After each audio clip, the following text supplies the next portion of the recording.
Bacaan apa yang dibaca saat sholat tahajud? Saya jawab yang ini dulu ya. Bacaan apa yang afdal dibaca saat sholat tahajud? Saya sarankan begini. Kalau Anda mau sholat apapun, terutama sholat tahajud, ada dua sifat. Sifat pertama, bagi penghafal Quran. Bagi penghafal Quran, saya sarankan jangan pernah meninggalkan tahajud. Kalau Anda sholat tahajud, Anda sebagai penghafal Quran, maka yang dibaca adalah hafalan yang sudah Anda hafalkan. Misal, Anda hari ini menghafal 10 ayat. Kemudian ulang lewat sholat sunnah. Yang dibaca itu saja. Nanti misalnya sebelum asar ada 4 rakaat.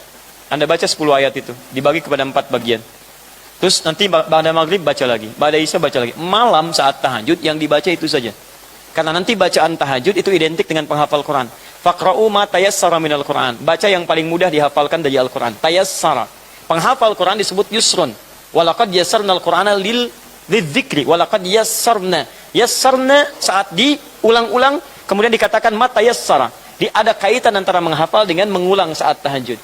Jika Anda bukan penghafal Quran atau Anda penghafal Quran sudah hafal dan Anda ingin kemudian membaca dalam tahajud dengan cara berbeda, maka cara yang kedua, bacalah ayat-ayat yang sesuai dengan kebutuhan dan keperluan Anda. Dan saya sudah pernah sampaikan kepada Anda. Misal Anda sedang bekerja, besok ada misalnya persoalan pekerjaan yang begitu pelik. Saat Anda sholat, bacakan ayat-ayat itu, minta.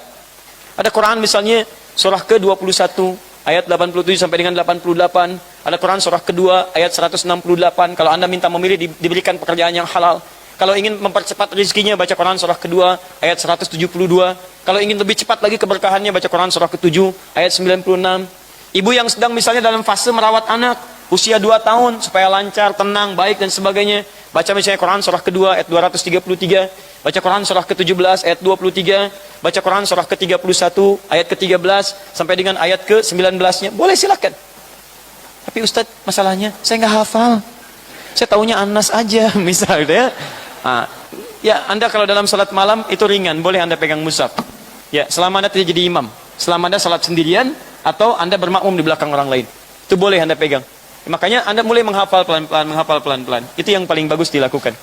Nah, dan ayat yang Anda baca sesuai dengan kebutuhan, karena itu nanti akan lebih nyaman dalam bacaannya. Kalau nggak percaya silahkan. Ya, Anda aktivitas sedang apa, butuhnya apa. Besok mau ujian, untuk yang anak-anak kampus, bacakan ayat-ayat mempermudah Anda untuk mendapatkan pengetahuan. Quran surah 9 ayat 122, Quran surah 58 ayat ke-11, Quran surah 96 ayat yang pertama, silahkan. Ya, Quran surah misalnya 75 ayat ke-16 sampai 18, ada semua ayatnya. Ya. Tadi ada ayat-ayat untuk memilih jodoh misalnya kan, yang mendekatkan dan sebagainya, ada, silahkan. Ya, Quran surah 49 ayat yang ke-13, Quran surah ke-4 ayat yang ke-4. Kalau sampai ke pernikahan, Quran surah ke-30 ayat ke-31, ada semua. Maharnya Quran surah ke-4 ayat yang ke-4, ya, dan seterusnya.